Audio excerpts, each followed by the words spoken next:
You ever notice how some people don't argue when they're hurt? They just go quiet.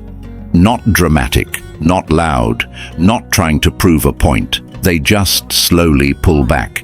They say, "I'm fine," but something in their tone tells you they're not.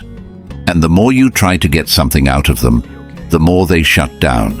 And if that's you, then you already know this isn't a choice. It doesn't feel like a decision. It feels like something that just happens. One moment you're okay, and the next something shifts inside you. Your chest feels heavy, your thoughts get louder, but your words disappear. And suddenly, explaining how you feel feels harder than just staying silent. And people misunderstand that silence all the time. They think you're ignoring them. They think you're being cold. They think you're trying to punish them. But that's not what's happening inside you at all. Because when you go quiet, you're not shutting people out. You're trying to hold yourself together. And that's a huge difference. What most people don't realize is that your brain doesn't react to emotional pain the same way everyone else's does. Some people react outward. They talk, argue, express everything immediately. But your system does something different. It pauses. It slows everything down. It pulls you inward. And that's not weakness, that's protection. Because when something hurts you deeply, your brain knows that reacting too quickly can make things worse. So instead of letting everything spill out, it creates distance. Not from people, but from the reaction itself. That's why words feel hard to reach.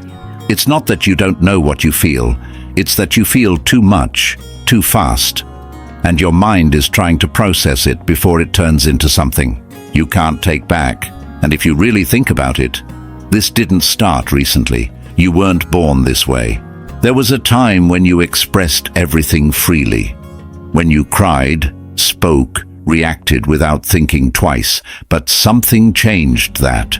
At some point you learned that expressing pain openly wasn't safe. Maybe you were told you were too sensitive.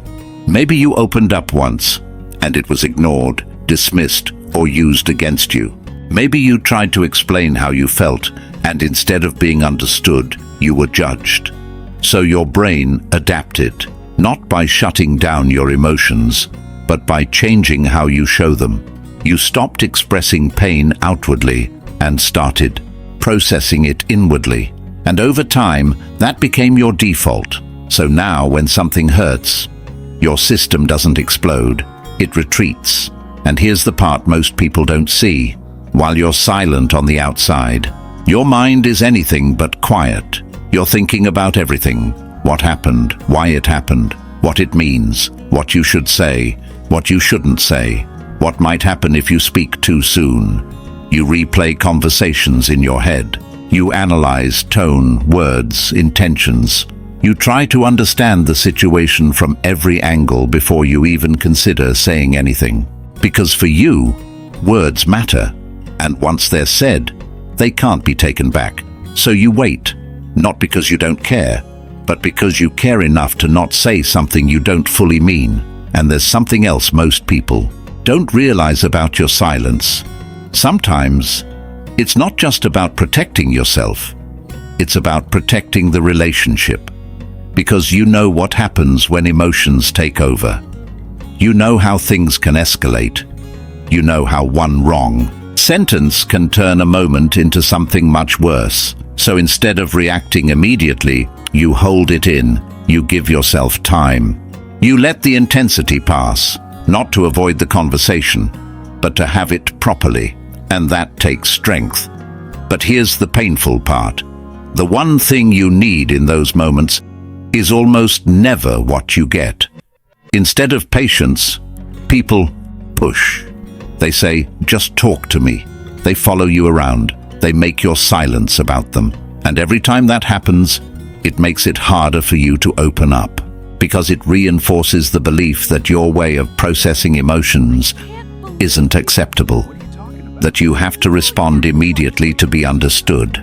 But that's not true. You don't need pressure. You need space. You need time to understand what you're feeling before you try to explain it. And when you finally do speak, It's different. It's not reactive. It's not emotional chaos. It's clear. It's intentional. It's real. Because by the time you say something, you've already thought it through 100 times. And that's rare. In a world where people say everything instantly and regret half of it, you say less. But you mean all of it. That's not emotional distance. That's emotional depth. And once you understand that, something changes. You stop thinking something is wrong with you. You stop trying to force yourself to react like everyone else, and instead, you start respecting your process. Because your silence was never the problem. It was always your way of protecting something important, your emotions, your words, and the people you care about. So if this felt like you, if you've ever been misunderstood just because you needed time to process pain, then hear this clearly. You're not cold, you're not distant, you're not broken. You just feel deeply and you think before you speak. And the right people, they won't rush you, they won't pressure you. They'll understand that your silence isn't rejection. It's just your way of finding the right words. If this made you feel seen, comment, "That's me." And if you want to understand yourself and your emotions on a deeper level, subscribe. Because once you understand how your mind works, you stop fighting it and start working with it.